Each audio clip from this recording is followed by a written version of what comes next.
Welcome to another episode of the Backdoor Cut, part of the Barn Burner Podcast Network. We're here in the midst of this pandemic. We're enjoying beers, hanging out, and we could think of nothing better to do than to rewatch an oldie but goodie Grizzlies game. I'm joined here with Mason, and we have our friend Jonathan, aka Chico Daniels, on the line with us as well, the resident Spurs fan. And we couldn't help but ask him to come on and talk this game and kind of rewatch an old classic from 2011, Game 6 of the first round of the playoffs. The 8-seeded Grizzlies versus the number 1-seeded Spurs, a 62-win team. Meanwhile, the Grizzlies had just acquired Zach Randolph and I believe Tony Allen that season, earlier in the season, shortly before the trade deadline. And so we have a young team figuring out who they are, maybe not young in age, but young in being together. And then the Spurs kind of entering their second life as a title contender. Of course, they won 3 in 99 through 2007. And then they're back again with the same core, basically trying to win again. And we see them from 2011, 2014 go on a run. But before I get into it, Mason, how are you? And then you can kick it over to Chico. I just finished up my rewatch, and all I got to say is Z-BOOOOOOOOO. 50 for the city. I'm good, though, man. I'm ready to get into it. Chico, what's up? Man, here in New York City, trying to stay away from the coronavirus. Was glad that I got this invite. Sam was like, you available? I was like, do you really think I have anything else to do? Dude, that's just a nice thing to ask. You don't want to be like, hey, dude, come on my podcast. You have no choice. It's just like, it's a nice, frivolous thing to ask. So we're happy to have you and glad you're here. You're wearing a Tony Parker jersey. That I am. Who I believe is one of your favorite players growing up. Yes, sir. And why? Like, why are you a Spurs fan? You just like Tony Parker's game? Yeah. Break it down. So basically, actually, funny enough, the Spurs were playing the Knicks in '99, and my brother was a huge Knicks fan. And so being a little brother, I was going for the Spurs. And I really liked Sean Elliott, Avery Johnson, Tim Duncan. Oh, yeah, Tim Duncan was there at that point. David Robinson. And then, kept watching. And then that's when Tony Parker got drafted in 01, I believe. Is that right? Mm-hmm. And like the 27th pick too. Like he was late.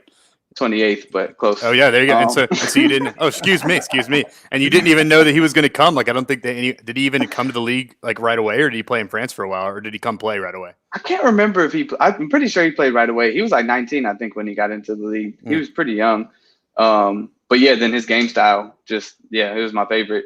He wasn't flashy, but I don't know. You look at him, and I feel like his handles are heavily underrated. But then also his ability to finish at the rim, but he really doesn't jump much higher than Z-Bo off the ground whenever he lays the ball up. I just enjoyed the way he played, and then the whole Spurs as a whole. Yeah, and I can attest to Chico being a legit Spurs fan ever since I've known him since we were like 9 or 10. So this is not a fake Spurs fan. It's not like a stunt you would see at a Grizzlies game when a fake Spurs fan catches a pie in the face. This is a real deal Spurs fan. And also, I think it's funny to mention how you got your nickname Chico, because Jonathan and I both played on our high school basketball team, and we were the only 2 guys who weren't black. And we had a new coach come in, and he thought Chico, who is Pakistani, he thought he was Mexican, so he started calling him Chico. And he didn't know my name, so he started calling me Stockton. and Chico stuck and Stockton didn't. Yep. Well, I don't feel like I didn't know the Stockton thing. You definitely let that I feel like slide underneath the radar. I never heard that, I don't think. Or maybe you told me and I just forgot, but hey, it didn't stick, man. Not my problem. All right. But what did stick was Snowman eventually. Snowman did stick, yeah. I feel like Snowman's in my black book somewhere. Speaking where no one understands what we're talking about. And that game, I was shooting free throws against the county, which was next door to where we grew up in Columbia, Tennessee. We were playing against Marshall County, and I'm shooting free throws, and I look over, and the student section is singing Frosty the Snowman, which made me look over. And shit. They've got a snowman drawn on a whiteboard, and it had my jersey on. So Snowman stuck, yeah. And Young Jeezy was coming big, Jeezy the Snowman at the time. So I was like, that's a cool nickname. Yeah, it really wasn't a diss. That's ridiculous. So, all Columbia high school basketball aside, I'm excited to talk this game with you guys. And what I've been doing a lot, I don't know if you've had a chance to do this, Chico, but I've been watching a lot of old games because I'm starved for basketball right now. Starved for all sports. The NBA is doing this cool thing where they're on their YouTube channel. They're putting whole games up there from like anything from like the 80s, Magic Johnson, Larry Bird matches up to the 2014 Spurs Heat series, the 2013 series with the Ray Allen shot. I know that also hurts. So I watched actually quite a bit of Spurs basketball because there's a bunch of Spurs games. Obviously, they've been in so many different decades of winning. I watched a 2005 Spurs series versus the Pistons when they won in Game 7. And I noticed that team is basically the same team that we see in this year, including McDyess, who's a heavy part. I think this is kind of the last big McDyess year. He played like 30 minutes, got roasted by Z-Bo. Z-Bo took his ass out to the barn. Yeah. I think he just retired after that. That was tough. But he was pivotal in 2005 against Ben Wallace, actually. And the other Wallace. So like it was interesting to see that 6 years and how the team changed. But that Spurs team, 62 wins, number one in the West. That the Grizzlies team, 46-36. I don't know what seed we were that year. Oh, 8th seed, obviously. Yeah. We were 4th in the Southwest Division, coached by Lionel Hollins. Kind of the first like breath of life into the grit and grind era. And we're Game 6 back in Memphis. And what were some things that you guys noticed when we watched this weird foreign stream of this game? Hold on, let me just set the stage a little more. Please do. So the entire West standings at the time was Spurs 1, Lakers 2, Mavs 3, the up and coming Thunder were 4, the Carmelo Nuggets were 5, the Blazers 6, the New Orleans Hornets 7, and then the Grizzlies were 8. And this Spurs team was really kind of ahead of their time, shooting threes. They were on the season, they shot 40% from 3 as a team. Like that's pretty fucking ridiculous, even in today's game. Yeah. And the Grizzlies, in contrast, they made and shot the fewest threes in the league during the regular season. But they were the 6th best offensive rebounding team, which we'll get into when we talk about Game 6. And of course, we were coming into that defensive juggernaut. We led the league in steals, and we were 7th in blocks, and we averaged 99.9 points a game, which was good for 12th in the league, which surprised me. Yeah, especially after watching the offense in this game. And then just to dive into the individuals, Z-Bo and Rudy both averaged 20 a game. Of course, that's Rudy Gay, if you Grizzlies fans have forgotten or just too young to know. Rudy hurt his shoulder with about 20 games left to play in the season and was not a part of this playoff run. Never really was a part of a playoff run for that matter. Z-Bo also averaged 12 rebounds to go with those 20 points. It was his 5th straight season averaging a double-double. And I'll save that for the Zach Randolph's case for the Hall of Fame podcast that I'm thinking we're going to do later, just as I'm thinking about it in my head right now. Young Mike Conley, with very little hair on his head, averaged 14 points and 7 assists. Young, skinny Mark Gasol, 12 points, 7 rebounds, 3 assists. OJ Mayo, a big contributor, averaged 11 points off the bench. And then Tony Allen and Darrell Arthur both averaged 9 points a game for the Grizz in the regular season. And then just leading up to Game 6, Game 1 is another one of those Grizzlies games that goes down in history because the Grizzlies won on the road in San Antonio. And it was our first playoff win in franchise history. That's, of course, when Shane Battier hit the three-pointer from the wing with about 23 seconds to go. That kind of gave us the win. And then I think it was right after that, he drove to Houston where his wife was giving birth to their daughter.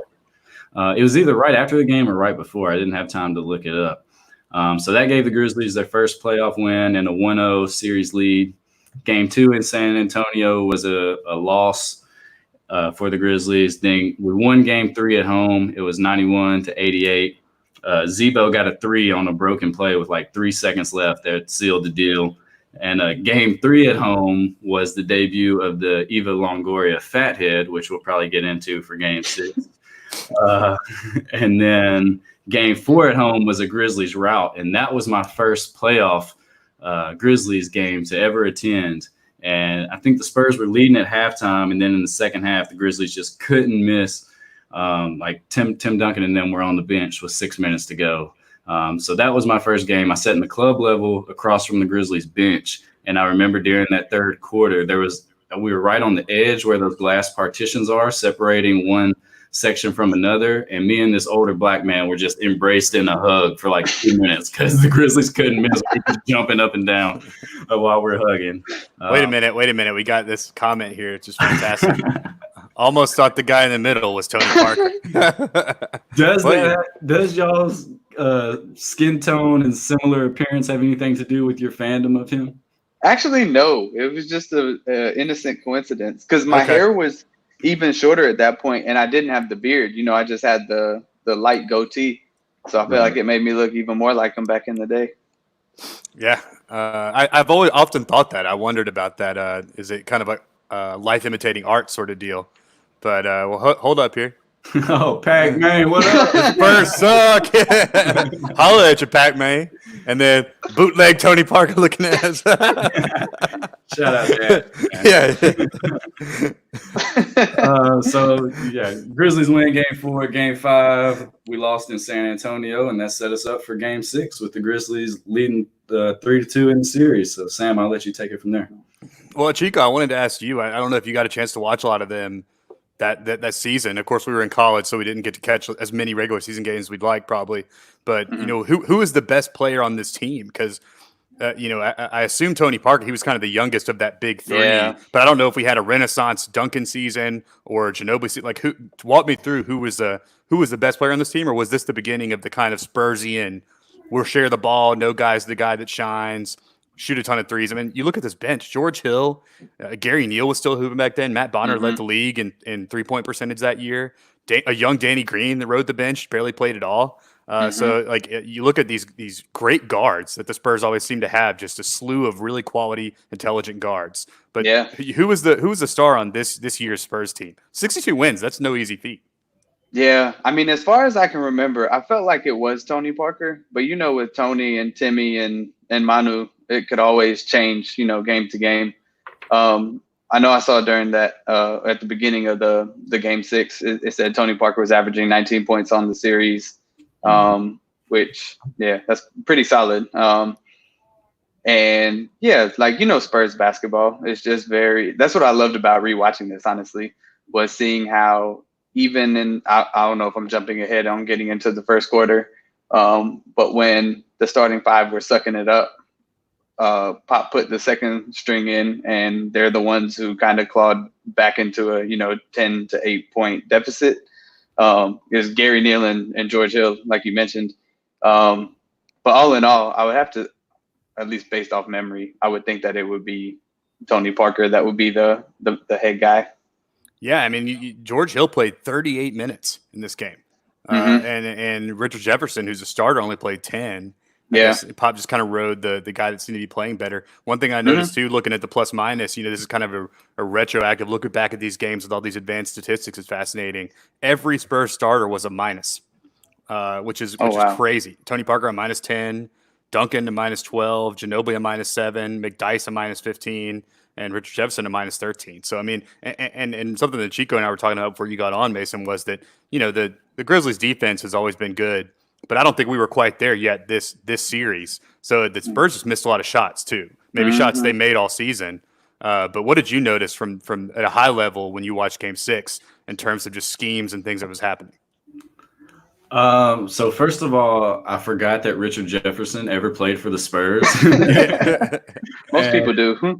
And when you hear him talk about it, he admits that it was not a good fit for him, and like he wishes he could have been better for the fans. And I think he was going through a divorce that season, so he had a lot of off-court issues and stuff like that. But yeah, he didn't play after halftime. That's how bad he sucked it up the whole series. So just weird to see Dickie Jeff, like 9 years before he won a title with LeBron and played a critical role, just out there sucking it up like in his prime years. Right. But go ahead. No, I mean, I one thing I noticed too, and Chico and I talked about this, was the 3-point shooting. We see the Grizzlies 1 of 9 from 3, only the lone 3 made by Sam Young. Shout out Sam Young. I'm sure we'll talk a little bit about him later. And then the Spurs 5 of 22, so they're already shooting 22 threes in a game and in a playoff, a do or die playoff game, kind of demonstrating their they're looking ahead. They're like 10 years ahead of where the teams were now. Teams average 25 a game, but the Spurs are doing it at this point. None of them were going down. And I did notice too, and something you brought up about the amount of points we scored at this point, 12th in the league. This team got up and ran a lot. And this was like younger Z-Bo. This was, Mike Conley when he was like 23, 24. You could put OJ out there. Darrell was out there athletic. Sam Young was athletic as hell. This was a really weird, like what we always wish was when we would get down on offense in the half court, we would like do a rushed, like a fast break post up. And that was happening more because everyone was running the floor a little more athletic than what we remember. 29-year-old Tony Allen, just a freak out there, even after the ACL injury. So I noticed that they played much faster than the 2013, 2014 era Grizzlies when it was truly in the mud. This was a weird rendition, something I didn't remember. Yeah. And just back to what you asked me a second ago about what I saw from a high level. One, Tony Allen was a maniac. Like he was tipping every pass. He had like 6 steals, I want to say, something like that. Grievous Vasquez got tossed into the fire very early because Mike Conley picked up 2 fouls in less than 2 minutes. And Vasquez had kind of been shaky all season and Lionel hated him, but he played one of the best games of his career, his short-lived career, really. I know he went on to Toronto and played some meaningful times, but this was a big game. I believe he was a rookie at the time too. So going against Tony Parker, and he was deflecting a lot of balls, but I thought overall this game was just chaos. Like you saw the Spurs making dumb turnovers that they usually didn't make. And it was all the big three. It was Tony, it was Manu, and it was Timmy just making bad passes or not catching the pass or stepping out of bounds. And I just think everyone was playing so tight, especially like the Grizzlies came out and jumped on them early and got like a 14-2 lead, something like that. And then after the Spurs kind of subbed their bench in, like you mentioned, Cheek, it was just a lot of tight booty hole basketball. And I didn't think there was a lot of open shots in this game, especially in the second half. I know you guys just said that you thought there were, but when I was watching the second half, I was just thinking like no one is open. And maybe that's because we especially weren't shooting a lot of threes. The Grizzlies offense was mainly throw it at the rim and hope Z-Bo or Mark gets it and then score. Like it seemed like that was the only way we scored was off of offensive rebounds. So that's just kind of my take from a high level on the Grizzlies defense and our offense. Yeah, I mean, you're seeing the Twin Towers offense, the high-low working Z-Bo and Mark, and it was always initially Mike Conley probe, throw it into the post, and work from there. Either, he reposts the guy or to kick out to something. But, I mean, realistically, at one point, and something that I think that teams started to figure out later, there was no one that could shoot on our team on the floor. And so, when we were throwing in the post, really, they should have triple-teamed everyone. They were. Yeah, Zach Randolph made a lot of great passes out of the post. Yeah. And we made him pay. Those times he passed out happened to be shots that would go down too, which was like kind of one of those mental things. We missed a lot of shots too. 1 of 9 from 3. But it was almost like a 90s game. Like the kickouts were like to the free throw line. Like we're shooting those little set shots. Yeah. Was it me or did Mark not shoot that many mid-range jumpers in this game? He shot like one. Yeah, he shot one mid-range jumper. Yeah. And we got to remember, Mark was still coming in to who we know as Marcus now. Like he was. It was weird. Early center, yeah. Like didn't really have a lot of skill. It didn't seem like even his points came off of offensive rebounds or a dunk, especially late in the game. I know he had a stretch where he scored like 6 in a row. But yeah, it's just crazy to see how far him and Mike came, and to remember how good Zach Randolph was during this series. Yeah, absolutely. So yeah, we can get into kind of the quarters. I know that I immediately when the game started, I was like, Sam Young starting. Like, I mean, I was like, he's one of those guys that you remember his name and you can remember the trotters, like him saying his name, and you remember him like being out there. But like, I didn't really remember what kind of player he was. I knew where he played, but I didn't know like what he could do. But like, what do you remember about Sam Young? I mean, because this is kind of at the very beginning of when I got back into Grizzlies basketball. Yeah, and I mean, this was the beginning of Sam Young, really. So I think Sam Young is a guy who struggled from thinking he was better than he actually was. And if he would have bought into being a role player in the NBA, he he might still be in the league because he could shoot, he could defend, but he just tried to do too much. Not necessarily in this game, but that's just my memory from him overall. He was the only guy to hit a three, like you mentioned earlier, for our team, and he hit it in the first half. But Sam Young, like a lot of these guys, you think about if they would have just bought into their role, like Sam Young or OJ, or Sam Young and OJ and GRIZZ, then they could have been integral pieces to good teams for 10, 12 years, if they stayed healthy. So that was my main takeaway from just some of our random role players in this game. It was like, damn, these guys all had the potential to have lucrative NBA careers and be winning players if they would have just bought into their role and not thought that they were supposed to be something more than they weren't. I couldn't help but think that too about Jarrell Arthur. Those three guys and Jarrell Arthur as well. That it was just one of those things. I was like, wow, we had all these guys that were contributors on a winning playoff team that just had nothing careers after the fact. But DA probably had a 12-year career. He played in Denver for forever and could continue to knock down that mid-range shot even after he couldn't, after he got hurt and lost his athleticism. So yeah, it's true. I separate him from those three. It's true. But I did notice that how like the role players were like, you're like wonder where their careers went after the fact. Yeah, and DA was so athletic, man. Yeah, like, he's blocking shots out of nowhere. There was a stretch in the second half where he had 2 alley-oops in a row. So it was just fun to reminisce on some of those bench guys who we don't remember as much.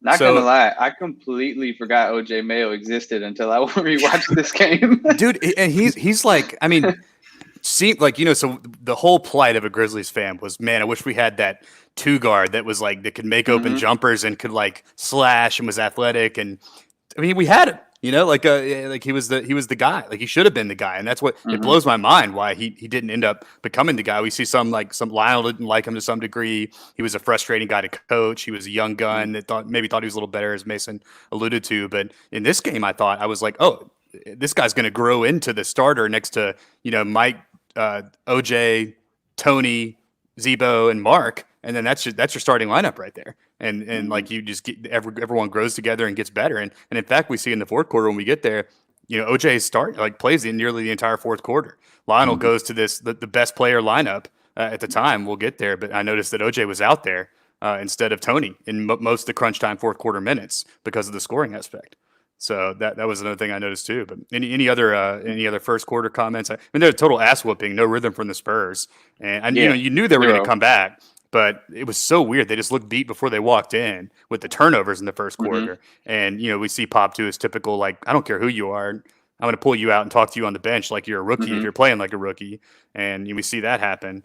It was like sorry, go ahead. Bonner checked Z-Bo at one point. It was actually one of the best defenders of the game on Z-Bo.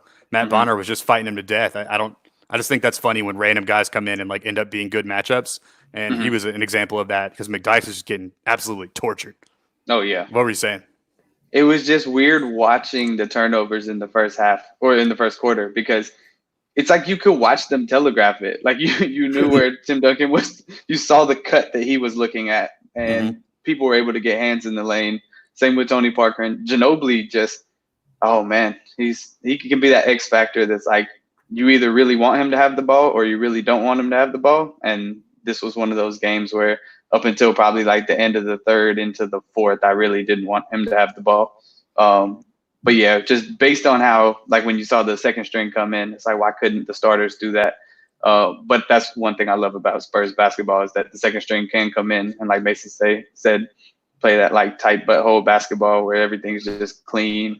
You make pass fakes, you do what you need to do to get easy buckets.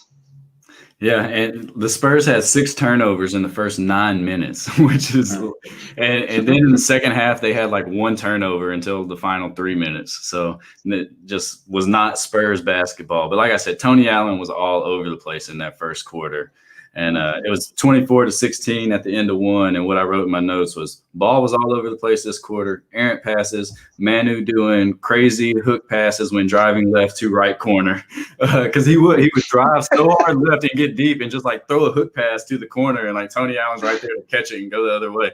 Yep. But I mean, more times than not for them, that pass worked. He loved that pass, and like when you see it, you remember like, damn, Manu did that all the time. Oh yeah. But this game, the Grizzlies were just sitting on it. And then at the quarter break, seeing Brett Brown sitting next to Pop. Yeah. I was like, oh shit, man, you look like a drunk next to Pop. But yeah, he probably was. He was definitely drinking whiskey out of that like Gatorade thing. he looked rough. Guy's from Providence, Rhode Island, and he's Catholic, so he's like super fucked up on that bench. So and who was the other the Bucks coach? He was on the bench too. Budenholzer. Oh, yeah. Budenholzer. Yeah, I mean, you see these guys that go on to become playoff basketball coaches, and I mean, the Pop coaching tree is nothing to sniff at, man. Yeah, that's fantastic. So moving on to the second quarter, I have my notes. Terrell was a freak. I think he had a ridiculous alley-oop, a one-handed alley-oop on a pretty ridiculous GRIZZ pass, which is the classic, throw it up and hope the big fella can go get it. And then Mike, I noted at this point, had barely played. 2 quick early fouls, pulled out, and GRIZZ steadies the ship in a way that rookie point guards rarely do. Mike got his third one quick when he came back in the second, so he had the bench. Yeah, right. And so you look back and you kind of apply revisionist history. You're like, the core four won us that game. But realistically, Mike didn't have much to do with this win. He had a couple couple elbow jumpers that were huge. But, GRIZZ probably had more to do with an actual W than Mike did, which is hilarious when you look back on this. What other second quarter comments do we have? All I had was hard doubles on Z-Bo when Bonner checks in, and athletic DA because he had a block where Gary Neal was going up for a layup and just came out of nowhere and beat it. And it was like, oh shit! Yeah, and that led to a break. But I mean, the second quarter was pretty rough. I thought just not great basketball. And even though the Spurs shot a lot of threes, like their spacing wasn't great. Like I said, it felt like a 90s game. Everything was inside the perimeter on both sides. So that's just – I didn't have a lot on the second quarter. What about you, Chico? Yeah, I just love that Pop. I can't remember 100%, but I feel like he went with the same lineup that was in at the end of the first to start the second. I don't think that he put any of the starters in. I know Ginobili was in early, so he might have started Ginobili. But I just love that Pop mentality. Like, he just doesn't care. Even in closeout game, potential closeout game, he's like, fuck it. Yeah. Like, performing. Yeah. Like, I'll put Thiago Splitter in as the point guard if I need to. I forgot how long he was on the Spurs. Man. This has got to be first season. I mean, he played 13 minutes in this game, but because he was part of those meaningful, those Heat series. You can remember him coming in and kind of like being a dinosaur in this like modern pace and space era when they had Bosh at the 5. But we got DH here. Shout out Chico. It's your boy Chico on the mic, jack of all trades. What's up, DH? Go ahead. Oh, sorry. Go ahead. I was going to say another thing in the second quarter. I feel like just the theme of the Spurs being in the game was Gary Neal and George Hill. It was them getting easy layups whenever they could, hitting mid-range jump shots. At this point, I still don't think the Spurs had hit a 3 in the second quarter. I'm not sure. But yeah, I would say that they were the theme of the team at that point. Yeah, there were 3 total threes made in the first half, and to think about that now, like when you watch today's game, like if there was a game when only 3 threes were made in the first half, like people would be stabbing their fucking eyes out. People don't appreciate this, and I mean it was just physical basketball. It was 46-43 at the half. Mm-hmm. Yeah, very much so. We saw Sam Young hit the only Grizzlies 3 that quarter on a Z-Bo double team. Z-Bo quick kick out to Sam Young in rhythm. Corner from the elbow 3-point jumper. We saw Tony Allen had a fantastic Tony sequence, which is maybe one of my favorite forgotten Tony sequences. It was 7:21 left in the second quarter. He pokes the ball away from Ginobili when he gambles. Then I think Splitter recovers the errant ball, tries to give it back to Ginobili, but Tony has already recovered, intercepts the give back pass, and then it's his 4th steal of the game. I mean, he's already changed the way that they're even dribble handoff on the perimeter, and he's in all of their heads. I mean, it was something to behold to watch this guy play in his prime. Like, I mean, he's an absolute chaos agent, and I mean, I don't know if there's somebody has done this, but I need a like YouTube video of his wild steals. That'd be like just as exciting as like a Jeff Green dunk package or something, which I saw when we traded for Jeff Green, which fuck that. I'm straight on that. So that was a great Tony sequence, and one that I think is long forgotten. Of course, you remember the Warrior Series first team all defense. When he walks through the kids performing and all those sort of things. But I feel like I had forgotten this one, and so yeah. Yeah, and this was a second team all defense. Tony Allen. He was named second team for this season. He had not yet been named to a first team, but he did lead the NBA in steals. He averaged 1.8 a game and didn't make first team. So, and he finished fourth in the voting for DPOY. So, I think the all defensive team has 5 players, and if you finish fourth in DPOY, you should probably be on that team, but they don't like guards like that. You gotta be a superstar. Yeah, and it's like the position. You gotta be a superstar. Oh, let me look up who was on first team. And then who was defensive player of the year? I'd like to know that. Maybe Dwight Howard. Probably. Yeah, they love big guy. I mean, it's like if you're a big guy, like you don't do anything else. It's like okay. Third quarter. 46-43 at half. One second. I got it. Dwight Howard was DPOY. Rondo, LeBron, Kobe, and KG were the other first team members. So I mean, Kobe, come on now. I mean, the other ones make sense. I didn't know him to be a good defender other than the Michael comps, but maybe he was. I just don't remember. That was Kobe's 11th time being named to it. Jeez. Yeah. Wow. That's an underrated Kobe fact. I did not know that. Very much so. Damn. All right, third quarter. I only have 3 notes here. I have Duncan had to drive to the basket on a roll, and Battier fouled the shit out of him. Probably would have been a flagrant in today's game. Yes. And it wasn't called. Yeah, I was like, dude, this almost makes up for all the calls we don't get. Like, this is the biggest missed call. And it's such a crucial moment. Like, I was like, we don't get that call ever, but we did then. And I was shocked to see that. What else we got in the third quarter? And right before that, Timmy had just missed another bunny too, because that's what I had in my notes. And Tim Duncan was just struggling this game, man. And I thought it was highlighted with that 1 minute stretch of play right there. Shane Battier, defender. Makes you wonder if he would have stayed with the Grizzlies instead of signing with Miami in the offseason, if he could have been a difference maker. The only other notes I had was all the Grizzlies points were at the rim. Like it was legit bully ball. And if we didn't have a shot, someone just tossed it up at the rim and hoped Z-Bo or Mark tipped it in. Tony was also big on the offensive glass. Late in the third, Darrell had those 2 lobs in a row. One was from OJ, one was from GRIZZ. And that really kept the momentum going as the Spurs were kind of closing in. But I thought the third quarter was a lot like the second quarter, pretty boring basketball, a lot of boring basketball in today's NBA fans' mind. And it was just physical as hell. Like you mentioned that Shane Battier play, and like that was a collision and they called nothing. And that was happening all game. Mm-hmm. Yeah, it was shocking to see it happen to a superstar.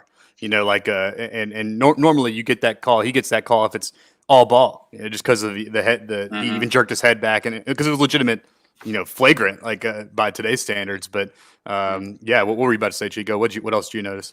Yeah, the third quarter. When Mason said momentum, it made me think about this. But it's like the Spurs could never get any real momentum. Like we stayed in it. Like every time you guys threw a couple punches, we were able to just stay within a reasonable distance. But there was never anything where, we could get 2 or 3 buckets in a row without you guys scoring. I don't know that happened at all in the third quarter. I'm pretty sure it didn't happen in the fourth quarter at all. But yeah, the only exciting thing in the third quarter for me was Ginobili hitting that buzzer beater. Yeah, that's when Grizz Nation was like, "Oh fuck!" Yeah, classic backbreaker fashion. You think, all right, shit. Then 3 quick points. Ginobili is going to get it going. He saw that go down, and then we've seen this story time and time again. Or maybe I guess not at that point, but like the Spurs fans had seen it time and time again. A fourth quarter Ginobili come alive.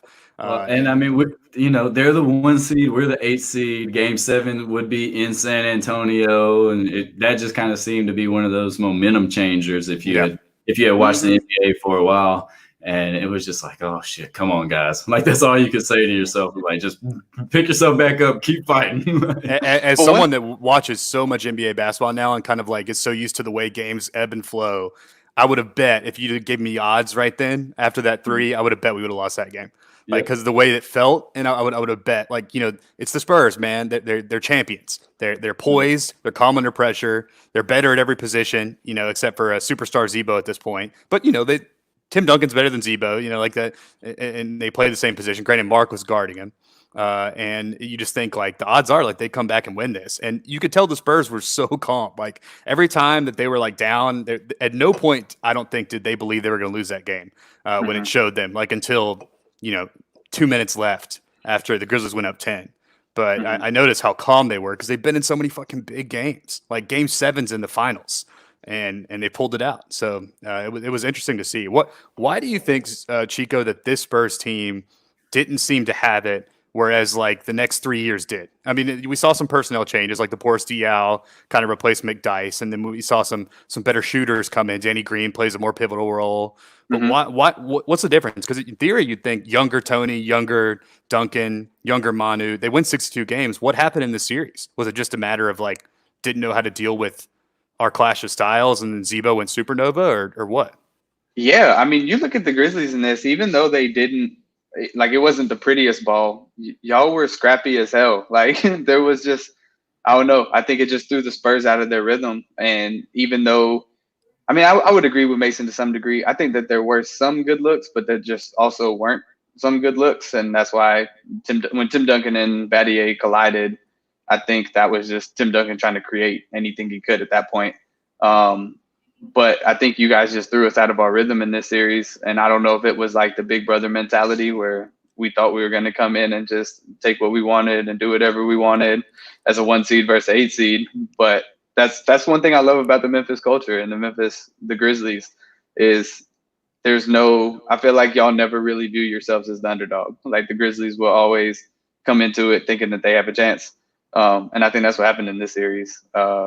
It was hard to watch as a Spurs fan because it's like I look at the team and I'm like, oh yeah, we easily should have had a shot. You know what I'm saying? Like we should have beat you guys, went to the second round and played the Thunder, right? Yep. And yeah, so to see you guys go ahead, it was just like, huh. But when did Kawhi get drafted? Was that 2012? Yeah, it was right after this. The next year. Because y'all traded George Hill, who was coming into his prime. He averaged 12 points, I think, in this series. And then Kawhi came shortly after. Yeah, and like that, I mean, that's a huge trade. Like George Hill, I think, was a late first round pick, and then traded him for Kawhi and Davies Bertans and some other random person. Yeah. I mean, I don't think it can be understated how bad Richard Jefferson was. He only averaged 6 points and 4 rebounds in this series, and I think that is really what did the Spurs in. Right, you plug Kawhi in there, right? True. I mean, like, but granted, I watched the 2013 finals, and Kawhi is not the Kawhi we know him to be now. He was a good defender. He was athletic in transition, but he wasn't knocking down these insane shots that he gets to his spots, and but he was still a step up from Jefferson. So you plug in Kawhi, you got more shooters, kind of more versatile guys, and then maybe they just get better. But I was fascinated to see this roster should have been better. I mean, it was a number, won a lot of games. It just fascinated me that they got beat. So I mean, Sam Young outscored Dickie Jeff by 20. Tony Allen outscored him by 15 in this series. So I mean, he really let them down. Yeah. One thing that I forgot was just how relentless Ginobili and Tony Parker are. Like they continued to attack the basket and continued, and especially as we get into the fourth quarter. But it was just like, damn, these guys never stop. Even with like Tony Allen draped all over one of them, they just keep going. The Tim Duncan bank shot, I feel like has been forgotten. Like when we were growing up, everyone, if you made a bank shot, they were like, "Oh, Tim Duncan, ain't?" Like, no, I swear, because that's easier.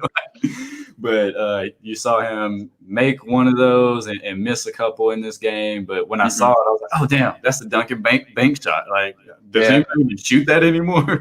I know. But yeah, Richard Jefferson, I think, is just to answer your question, Sam. That to Chico that I interjected in. I think that was the problem with this team because I think Ginobili, Parker, Duncan might have been This was one of Duncan's probably not great moments, and he bounced back from this. But after this series, you have to remember, literally everyone declared the Spurs dead for the foreseeable future, and then they bounce back and they're like in the title in the championship every year. So, yeah, I mean, and I think that the Duncan thing, I mean, I watched the 2005 Game 7, and he hit like 7 of those bank shots, and he was unbelievable, you know, at every part of the floor. Granted, 6 years younger, so it makes sense. But I mean, that was when you watch games like that, you're like, oh, I get it. I get why he's Tim Duncan and why we remember him this way.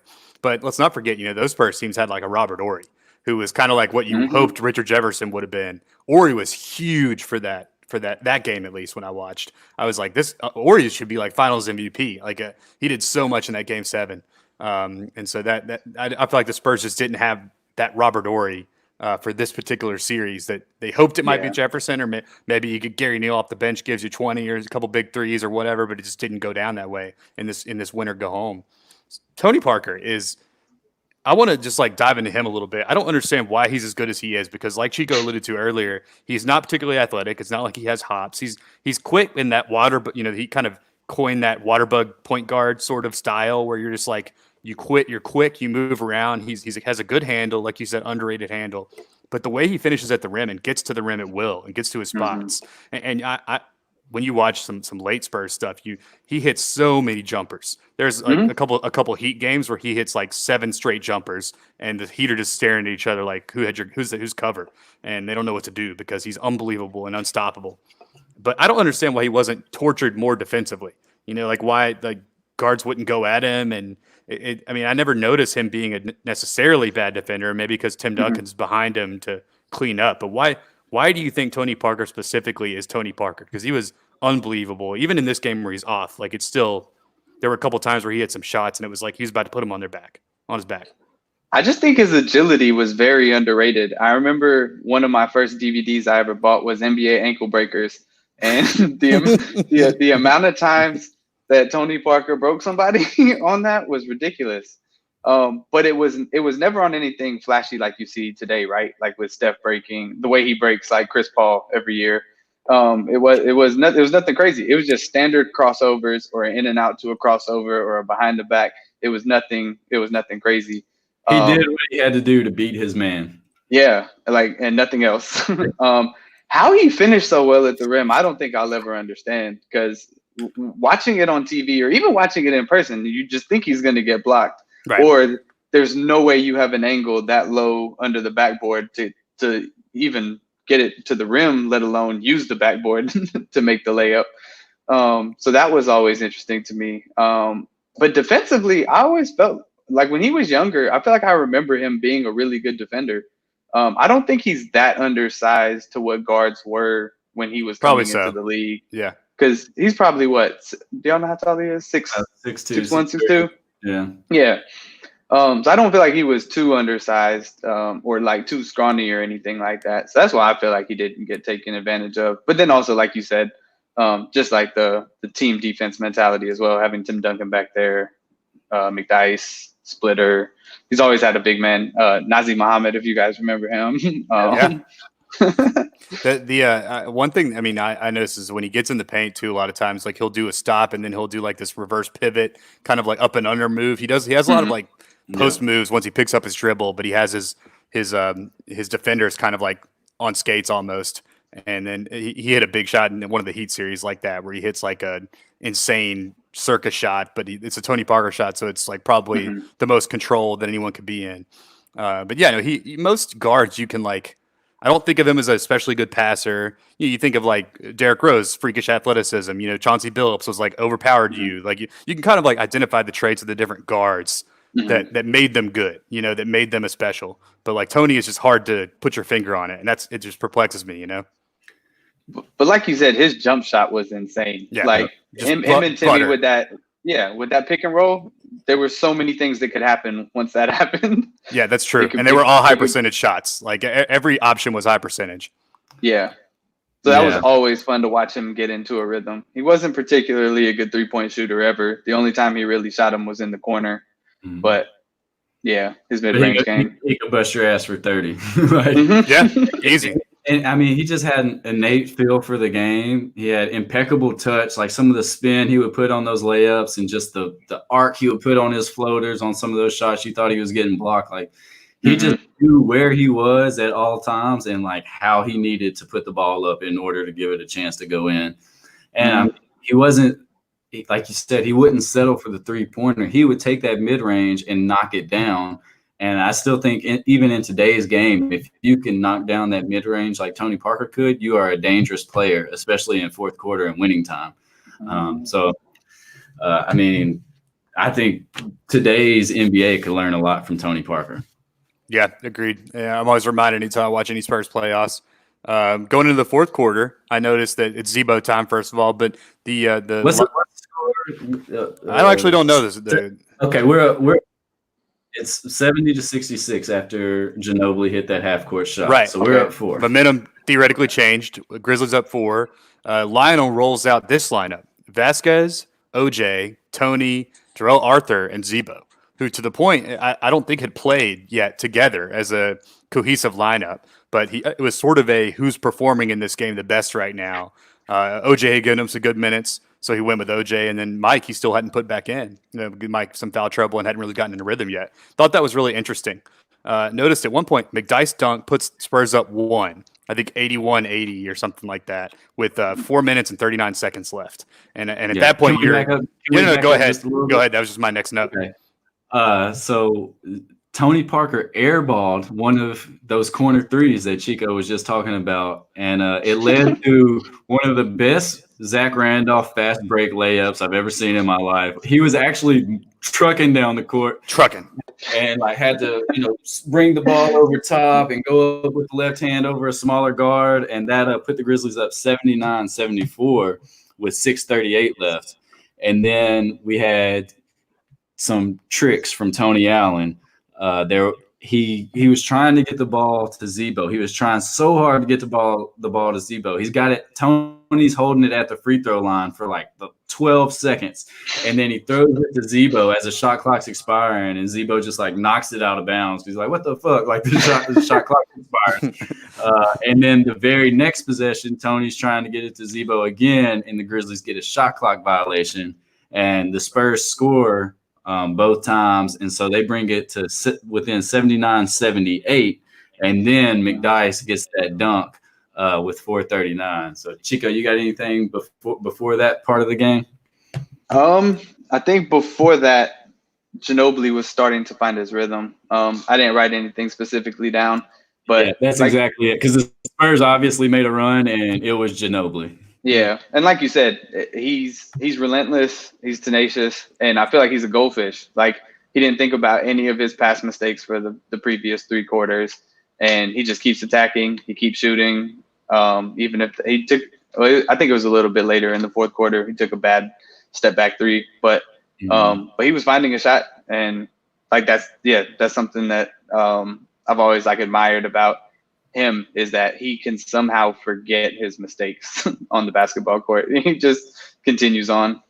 I would have to think that like I feel like he's feast or famine sometimes when you look at his final box score. And I would love to see, this probably is going to be shocking, but I bet he's got to be the X factor completely in terms of winning as well. I have to imagine that a playoff game win-loss would look exactly like what Ginobili's box score is. Like almost 100%, because he, even the game before, the game 5, we kept seeing a graphic comparison put up between Ginobili and game 5 when he torched us, shot like 10 of 18.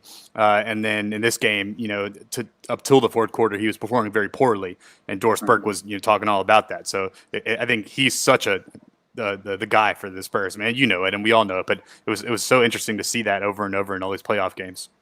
It's like when he drives left and gets just right outside the block and rises up, he's either going to pass it back across the court, or he's just going to bank it off the glass. And like you said, he would do that every time, no matter if he just had a turnover the possession before or what. But he was just relentless, man. And he shot 32% from 3 in this series. One of the better Spurs. Tony shot 12%. Tony Parker, that is, and George Hill shot 26%, Gary Neal 26%, Matt Boner 33%, and Matt Bonner was 46% on the season. Yeah, that 13% wow. drop off. Yeah. So we, maybe this was when the Grizzlies Maybe realized, so. Yeah. hey, we can lock your ass up. But this Spurs team was weird. Like they were not expecting this, but something was off. And I think it's my boy Nicky Jefferson, man. Yeah, I mean, 62 wins though. Like I keep going back to that because that's consistent excellence. You don't just walk in the gym and get that. Like you got to be playing insanely good basketball. The Grizzlies had never even won 60 games in a season.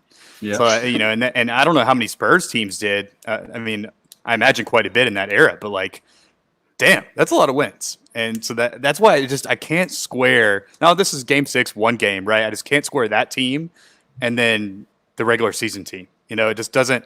I can't square it. But for the bigger picture, even more, if people forgot, the Grizzlies tanked their last couple games of the season to face this Spurs team because they had beaten them handily the last 2 times they played in the regular season. So they like their matchup going into this, and they believe, not just because of that Memphis mentality that Chico mentioned earlier, but because they have proven that they could beat them. They went 2-2 on the season series, but they beat them good the last 2 times, and that was the matchup they liked. I mean, their other option was Kobe. So which with this loss that made the Spurs 0-3 in Memphis that year, or 0-5. Yeah, because there would have been 3 Memphis games. Yeah, three Memphis playoff games. Yeah. So maybe one thing I will say, if the Grizzlies hadn't tanked, we would have got a Tony Allen versus Kobe playoff matchup outside of, the Celtics-Lakers final series, and that would have been cool to watch, but not as cool as watching us beat the Spurs. For sure. Yeah. I think another big X factor might have been Popovich actually answered Doris Burke's question at the end of the first quarter. He loves Doris, though. It's like a thing. He because Doris, he really respects Doris Burke, and so she walks up and she asks one question, then it's it. If she doesn't ask the follow-up dumbass question, I think Pop respects that. So, but you're right. He was like a little bit more jovial than usual. Yeah, he wasn't short. He was very actually answered it. That's true. Maybe because he knew Doris was only going to ask one question and no follow-up. So he's like, I'm going to give her 5 words in this one. So. Yeah. But if you are a fan of the Ringer Rewatchables podcast and expecting us to talk about the broadcast, Sam briefly hit on this earlier, but the film we watched was not in English, so we have no broadcast notes. The only thing we could understand was when Doris would interview Pop or Lionel. So we have no comments on the broadcast team. We don't know who was good and who was bad because we couldn't understand shit. They were enthusiastic, though. I'll say that. Oh, yeah. They asked Shane Battier at the very beginning of the game, and we're like, "Hey, how come you guys are like, how come you guys are here? Like, what are you doing?" He's like, I think we just believe that we can win." And that I was like, what a dumb question. I don't why like you're basically saying like you guys suck. Like you're an 8th seed. How come you're beating the 1 seed? And it was just and it's just like classic sports journalism bullshit. But I thought that was funny. Shane played like 23 games with the team before the playoffs. Yeah, so like I don't know. Hell, they just traded for me. He's like, I don't know these bros. Yeah. But okay. So we're 4 minutes and 39 seconds left. McDyess dunk puts the Spurs up 1. Mason, I feel like you got some good notes. Take me through the end of this game. Well, right after that McDyess bucket, I know Z-Bo scored. And then as we continue to progress in the game, there were a few Z-Bo buckets. And then Tim Duncan was trying to hit Tony Parker on a cut, and Tony, it was really not a good position for him to catch the ball. He was like running, he's like in the short corner running towards the corner, and the ball went out of bounds, and that was the Spurs' first turnover of the second half. So on the rewatch, I'm like, okay, this is probably where we get it going, and Mike Conley hits what felt like maybe his first jumper of the game, definitely his first jumper, maybe his first 2 points of the game. And it's like, okay, Mike hit a jumper. Now we got a chance. And then the next note I have is Z-Bo wheels one in over McDyess. And this is Z-Bo a little extended on the left block. And this one isn't quite a fadeaway. This is like the ball gets stuck between them, and Z-Bo just like tosses that bitch up and it goes in. And then the next possession, Z-Bo gets the ball. He's on the right block and hits McDyess with a step back fadeaway. with feathery ass fadeaway too, just whoosh, like Yeah. right through the net, and the net just swishes like you see in a movie. And then Z-Bo on the next time he gets the ball, so that the step back fadeaway over McDyess put us up 85-80, and you're kind of like, all right, this might be over. And then Z-Bo gets it against Tim Duncan, and the double team comes, and Z-Bo's like trying to get out of it, and then he just dribbles with his left hand from the right block. He's just shy of the foul line in the paint, and does a double clutch runner, and it's butter. And like Z-Bo just took over the game in those final 4 minutes. There's no other way to put it. He was not going to lose this game. And that, like you mentioned earlier, Sam, that is superstar Zach Randolph. And hopefully we'll be seeing those highlights when he's inducted into the Naismith Hall of Fame in a few years, because he did this series, and Z-Bo's performance in said series changed Memphis basketball forever. We will never, like it without Zach Randolph. Who knows where the Grizzlies are? We definitely never make 7 straight playoffs in a row. But this is a guy who came from turmoil, just looked at as a bad guy in the NBA, put our franchise on his back, and made the Memphis Grizzlies something that Memphians and fans of the team could be proud of. And there's no better moment than him closing out this fourth quarter with, I believe it was 17 points. Like you see the end of the game and he's got 31 points and you're like, oh, Z-Bo was hooping. But most of those came in the crunch time. He hit some free throws to ice the game. Zach Randolph took this game over. And if you've never seen this or you don't have shit to do, I suggest going back and watching those last 5 minutes, because Zach Randolph played some beautiful basketball. Yeah, he just solidified himself right then, you know, in that 5 minutes into our hearts and into the franchise lore. But you know, one thing that I like taking guys like if we have Z-Bo now, or if he like came into the league later, he's shooting threes, right? I feel like he's got a great jump shot. He's got great touch. I mean, there's no reason to think that he couldn't develop a great 3-point shot. Imagine like that if you alter his game in that regard, or even if back then we'd started getting him shoot more threes. Like I think like he'd have been a whole different player in a better way. You started to see later in his career, he drift out to the corner and knock him down. But one thing I forgot to mention in the first quarter of this game, everything was like so intense. We ended up kicking out to Z-Bo for 3 threes in the first quarter. And at the time, that was unheard of. And it was all just bailouts. Like, oh, shit, here's Zach, shoot it. And none of them went in, and they didn't look particularly pretty. But I forgot to mention that in the first quarter, Z-Bo did wind up taking 3 threes. And it was like, this might not go well, even though we're winning. So, Chico. But the thing I don't like about that argument of, like, him being in a league where, you know, 3-point shooting is more common, I feel like then you lose his bang down on the block. Like, I don't think it would have been to that level. You know what I'm saying? Yep. Yeah. And I mean, at times there were 4 people on him in this game, and he just muscled them and the ball to the rim. So, you know, maybe he's one of those players who could kind of change the game if he came in today's era, like Zion might do, just a big bully guy down low. But I mean, to close the game, he wasn't getting Z-bounds, which he got plenty of in this game. And it's good to see those again, like him just barely getting off the ground. Like, who tipped that? And it's like Z-Bo running down court, like, that was me, man. And like it wasn't a lot of his fadeaways that we were used to seeing, like when he would square up and, you know, jab step, fade away. It was just straight Zach Randolph bully ball. Yeah. I mean, he was getting to the rim. He was like scoring in transition. Like I said, this was a more athletic Z-Bo than I remember playing in the bulk of those years. You know, because he was 29 at this point, 30. I mean, he was a young guy, like in his athletic prime. So there was a different Z-Bo for sure. Yeah. So Chico, what did you think about the close of this game on the rewatch? Oh, it was hard for me to watch again.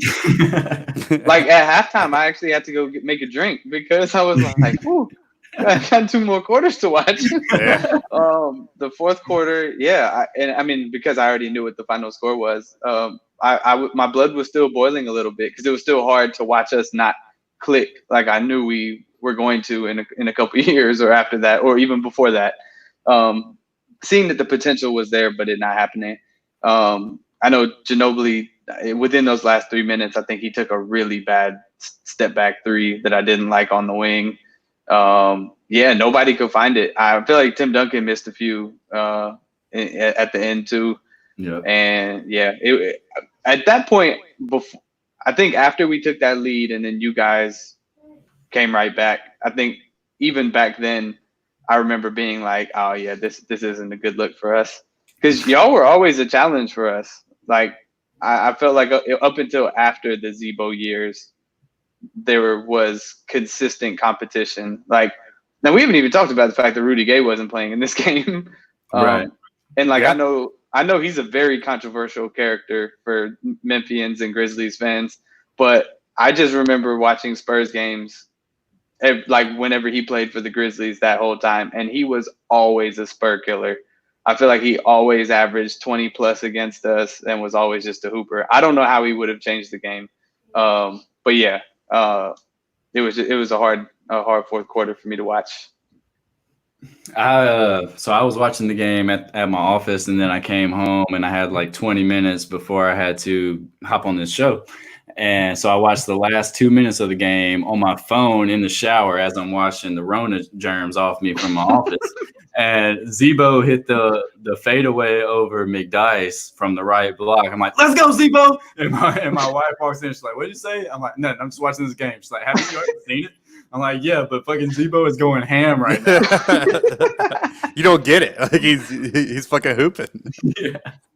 Oh man! So, and one thing we'll probably need to do. I didn't mean to torture Chico in this way. Like, I just thought he could provide a unique perspective. But I want to watch and for the opposite reason, the 2013 Western Conference Finals. One of those games when we got swept by the Spurs in the basically same rosters. You know, that's kind of what I'm talking about. Is how like dominating you were. I mean, the Spurs were the best team in the league, even better than the Heat, I thought. You got robbed in Game 6, when Ray Allen hit that three. Definitely should have won another title. But that 2013 Spurs team was something, man. And like that was the first like when the passing and like all those gifts that were made about like nerdy basketball writers like Zach Lowe just like jizzing their pants over all the Spurs basketball. And like I just want to know, like having watched this, I want to like look at what the difference is, what changed. Like, and that's what fascinates me. I'll say Kawhi was a huge difference in that series. I was at Game 4 of that Western Conference Finals in Memphis, and I remember just watching Kawhi go off, and it was insane to watch. He wasn't a 3-point shooter at that point, but his mid-range game was still nice. His defense was nice. Yeah, he could get to the rim. And between 2011 and then, Boris Diaw was very underrated for what he did for us. Like, I feel like no one thinks about Boris Diaw, but I remember watching him. LeBron killer Boris Diaw. Yeah, man, I don't know what it was, but he just fit into our system well. He could knock down the open threes, open mid-range. He could get to the hole. I mean, he was probably less athletic than Z-Bo in his jumping, but he still, there was some kind of factor to him that just clicked well with the Spurs. And I feel like the Spurs have had people like that for a while who only like work in the Spurs system and then they leave and then kind of you never hear about them again. Yeah, like on one of those old games, they had Louis Scola, and I was like, damn, I don't remember them having Louis Scola. I don't remember that either. But I think that what I remember about the Western Conference Finals when we got swept was that I think at least 3 of those games were pretty close. And it's like a bounce either way, and the Grizzlies could win 2 or 3 games, But another thing I remember is after the 2011 1-8 series, Greg Popovich was not going to let Zach Randolph beat him again. And they would double and triple team him and, cut off the cutting lane. So the Grizzlies had to shoot threes, and we just couldn't. Except for Quincy Pondexter in that Western Conference Final series was the only guy who could knock down shots. And they put Kawhi on Conley to limit him. And we had really no one to do that with Tony Parker. And I don't think Tony Parker could really be affected by a bigger wing player like that just because he was so quick and crafty. I don't think it had the same effect as it did when teams did that to Mike Conley. Yeah, very much so. It might be worth a revisit to kind of see the ebb and flow of one of those games as well. But you guys have any other comments on the Game 6, the Western Conference Finals? I know that the Grizzlies go on to play the Thunder in round 2 and take them to I think a tough 7 games. Was it 7? Yep. And of course, a really young Thunder team with a 21-year-old, 22-year-old Durant and Westbrook, and then a 20-year-old Harden coming into their own. And there was a couple big games that series, a couple big Grievous Vasquez games. If we can find one of those, that might be a lot of fun to watch, actually, too. Well, I mean, we got the triple overtime game. That's a no-brainer. Yeah, that's Even true. though we lost that one, or we could do one that's less remembered, a game the Grizzlies won or something. So that triple overtime, we were in Brotherhood Week. I don't know if you remember. So we were we couldn't. People were trying to watch on their phones and in the middle of the woods. And game 7, we were at the beach for formal because I remember in the fourth quarter, I'm trying to keep up with the game and I'm not sober at all. And they're like, I thought you were a basketball fan. Tell us what's going on. I'm like, I can't. Oh man, that's awesome. Well, Chico, appreciate you coming on, man. You have any parting thoughts with with this game? And we'll have to do some more Spurs games too. Nah, man, I appreciate the invite. This was fun. We need to get you and Collins on to do a Heat Spurs game. Oh, that would be fun. But now I know I need to write down minutes and seconds of the game, and this person did that. But this was a lot of fun. Well, cool. Yeah. Just a few parting words. The Eva Longoria fathead with the Zebo headband was wonderful. And then as the game is ending, there's a guy on the front row in a light blue shirt with, I believe, yellow lettering, and it said, "Go flop yourself, Ginobili." So, and this was also when the Tony Allen, Chris Vernon shirts were being made, because I bought one before Game 4 and wore it to Game 4. So this was, I feel like, the start of the black market T-shirt industry for Grizzlies basketball. Mm-hmm. Mm-hmm. It was fun to kind of see the difference in people's clothes in the audience, even, or the makeup of the audience, and that was fascinating to see. And just one more thing I remember is I started working for the Grizzlies in September 2012, and when I started working for the Grizzlies and the entire time we were in college, you never saw Grizzlies gear worn anywhere. And now you can't go to Kroger in Memphis without seeing, at least one person in Grizzly shirts or Grizzly signs in someone's yard or some type of Grizzlies memorabilia around town. So this series win really solidified the franchise, one, staying in Memphis, and two, building a solid fan base for many years to come. You literally just made me think about the game that Brent gave us those tickets our freshman year. Oh, was it Brady? The Knicks game, and we watched the Knicks set an NBA record in winners made. That game, yeah. We were man. And Mike Conley, I'll never forget. Mike Conley missed a layup trying to slap the backboard, and we were like, "Man, this sucks." Darko Milicic, there's a name for you. Oh, he played for the Knicks at that point? No, he played for the Grizzlies. Yeah. No way. Oh shit. That's how wild 2008 was. Jersey ripping Darko. Damn. And one time we went to a Spurs game and we had really good seats for that. Pat. I've been to a couple games with Pat and he had really good seats. Maybe. I went to a Clippers game with Pat for Blake Griffin's rookie year. And it had to have been that same season, actually, because he got drafted maybe the next 2010. Pat did have seats across from the Grizzlies bench, huh? Yeah, those were dope. We weren't in those. Yeah, definitely not. But yeah, one time I think we sat behind the Spurs bench in 08, and the other time was the Knicks game, which the Knicks game was my first Grizzlies game. And they set an NBA record for three-pointers at the time. I think it was 26. Who the hell was on the Knicks at that point? Oh, Nate Robinson is the only person I can remember. Robinson, that's it. That's all you got to know, man. Woo. Knicks haven't hit a three-pointer since that season. Well, and $5 for the upper terrace level. Not upper terrace, upper lower level. We were in that corner kind of. Mm-hmm. Damn, we've come a long way. Chico, what do you think of the new look Grizzlies, the Ja Morant, Jaren Jackson core? Man, I said it right when the Grizzlies drafted Ja that he was going to be Rookie of the Year, and that was before Zion got hurt. I like Ja so much. He's an explosive player. I feel like he's a more. Well, no, I'm not going to make that comparison. But were you about to say more athletic Tony Parker? I was going to. because there's just, I don't know. There's something about his game because he gets to the rim He's very fearless. similarly. He's fearless. Yeah, like yeah, but he's gonna be the one to try to obviously jump over somebody, like he did Kevin Love. But what about the Spurs? Sorry, keep going. What are you guys going? Oh yeah, go ahead. Let's hear more about the Grizz. I'm a huge fan of the Grizz right now. Like I enjoy watching them. I like Jaren whenever they came up here and played Brooklyn. Not this past year, but the year before I went, and that's when Jaren scored like 30 something. And, what a great game to be at! Yeah, it was a terrible game until really the end. but Jaren, because Jaren's points were quiet. When I looked and saw how many he had in the fourth quarter, I was like, dang, when did he score that many? And then I actually went to the game to see them play the Nets just like a month ago, I think. They played like the first week of March before all the whole lockdown and all that stuff happened up here. Yeah. Not the best game, and I think they got stomped, right? Did the Grizzlies get stomped or did the Nets get stomped? I think they beat the Nets. They went on a road trip and won. They beat That's the right. Nets. The Grizzlies, the Grizzlies whooped They beat the hell out of them, yeah. Yeah, but I was sad not to get to see Ja play because he was hurt. That was right after we beat the Hawks we beat both teams by like 38 or something like that. Yeah, it was a whooping. But yeah, the Spurs, honestly, I'm not really sure. I don't think it feels like LA and DeRozan really don't want to be there that much. I don't know. I feel like we're coming into a rebuild soon. But the day that Pop retires, I'm gonna have to drink a full handle of like Jameson or something. It's gonna be such a sad day. Yeah. Maybe maybe I think I just figured it out, guys.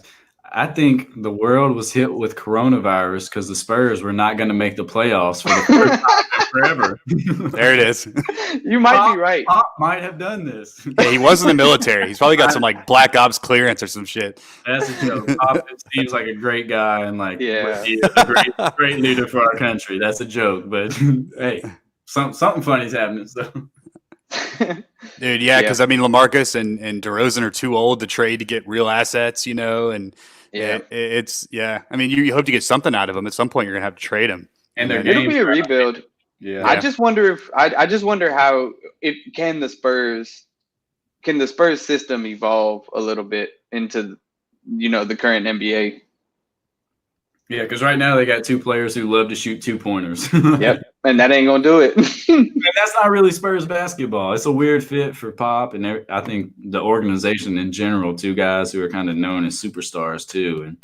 And yeah, it is. It is weird. And DeMarcus started shooting threes this season, though.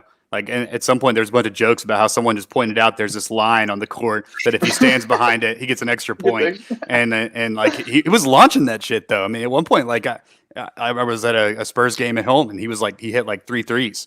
And I was like, wow, his shot looks great. Like, why hasn't he been? Because he's always had like a real smooth jumper. He scored those long twos. So he just stepped out 2 steps, and he's getting an extra point. So I noticed he upgraded his game this season. So maybe he could end up becoming kind of an older stretch for another kind of a playoff contender if you trade him. He was a monster because I actually went to that game in Memphis when the Spurs played the Grizzlies the week of Christmas, that Monday. I think it was the 23rd. But yeah, LaMarcus was a monster. Nobody could stop him in that game. That's my boy, LaMarcus Aldridge from New Orleans All-Star, I believe it's 2015. I was assigned to be his assistant. So that's awesome. I specifically remember we were building this Kaboom playground. If you ever watch Parks and Rec, you know what a Kaboom playground build is. Like their staff's all happy and shit, and like, oh, we're building this playground. It's like, all right, cool. What do you need me to do? And we were at elementary school, and LaMarcus needed to go to the restroom. So I'm like, all right, yeah, I'm sure it's one in the school. Let's just go in here. He's like, cool. And we walk in there, and the urinals are about 2 feet off the ground. And I was like, yeah, this is all we got. I'm going to wait on you. I got some paper towels and some hand sanitizer when you come out. Talk about the splash residue, man. Like he's basically like all over his torso. Yeah, that's tough. He could have used Larry David at the time. Yeah, right. That's amazing. What do y'all think is going to happen with the rest of the season? I've heard one that the draft for sure is not going to happen when they think it's going to happen, when it's scheduled in June. That without a doubt will not happen. And I mean, you read all these letters about how like the league is the few people that I know in basketball have said that we're finding out stuff as soon, if not sooner, than them when it comes to like the Woj bombs. So honestly, there's not Wow. something that we don't know really because of the way that things Mhm. are disseminated. But Mhm. I think that the league, and it's been noted that they are preparing to not play the rest of the season. And they're already right now like financially fucked because they're trying to figure Yeah. out how to pay the players, but then also ensure that they have enough cushion to not have to. They've already lost $1 billion, which is insane, and Mhm. so they're trying to figure out how not to like completely pass it to the players. An article I read today talked about how this could end up resulting in a cap dip, a cap cave, I think they called it, where the cap dips down like in 2016 where it blew up. And then we saw these crazy ass deals happen. How if you're a free agent next summer, you could be just as economically fucked as the rest of the economy. So that was a really interesting. It was an ESPN article. I'll send it around, but I Wow. would be surprised if I don't know. I would be surprised if we play more basketball from this season. And that sucks for LeBron. I mean, does he pick this as his season Mhm. where he's like, I'm going ham this season, and this is going to be like one of my last, like, I'm going to win this title. And then, you have the Bucks team that had winning a preposterous amount of games, wants to keep Giannis and not have to lose him when he forces his way out of Milwaukee. And the only way they can do that is by winning. You got Paul George and Kawhi team up in the Battle of LA. And you got them for 2 years in LA, and this one's a wash. So, like, I know. Yeah. Right. Yeah, but I mean, the California public health officer the other day said that they didn't even expect football to be played in this state until Thanksgiving. New York's obviously still in a disarray. Oh, yeah. 2 teams up there, so that's 6 teams out of the 30 who aren't going to be playing basketball anytime soon in their home arenas. True. The Vegas idea sounds good of quarantining all the teams, but what happens when Vegas opens back up to, people like me and you, and they start getting tourists who want to be around the players or whatever, and then the players get sick. So I don't envision a scenario where the NBA completes this season or has the postseason, but I would love to be wrong. Same. I would prefer than to play the postseason and then start the next regular season later. Like even if that meant playing this postseason in September, October, and then starting the next regular season in December and playing that shortened schedule we've seen them play during the lockout. Because that's how much I wanted to see this playoffs. Because like this playoffs is going to be awesome. I mean, not only because theoretically we got Grizzlies, we get John, Jaren, and playoff run, young guns, but also because I wanted to see the Lakers, Clippers. Like, right? I mean, that would have been amazing. I mean, there's so much unknown. Like, could Russ and Harden make a run? Could the Nuggets, the Nuggets finally get over the hump? How many storylines did we see not see the results of? Maybe more than any other NBA season. This season had so many cool storylines. Yeah. And what do you think, Chico? Do you think it's going to come back? Nah, I really don't. And I think in some crazy world, if you got what you wanted and they did push the playoffs just back to September, October, it would be so weird because they're not going to be in game shape. They're not going to they can still do their like regular workouts or whatever, but you can't simulate a live basketball game against, 5 other pros. So it would just be, I feel like it would be a very strange playoffs if they somehow came back and played them. Yeah. And honestly, in the Mason Massey book of NBA history, playoffs played without fans don't count. So even if we do finish this season, it's going to be hard to really count it. Without a doubt, I'll have an asterisk next to it for the rest of time. Like that's just like even if they do play and the Lakers go on to win, it's like, well, yeah, LeBron won because there wasn't anyone there like booing him, and like there'll be some hater on First Take or whatever talking about how or it's the Lakers didn't have home court advantage, and exactly. They got fans everywhere. They built this for 40 years or whatever. That's their job, but.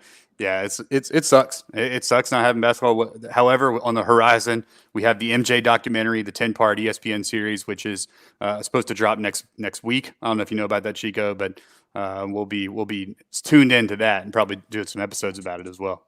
Cool. I'll definitely tune in whenever y'all do that because they pushed that up from June, right? That's when it was supposed to come out. Yeah, it's supposed to come out right after the finals. Yeah, they were like, well, no one else has anything to do, so let's just go ahead and push this up. And then we got the horse competition coming up this weekend.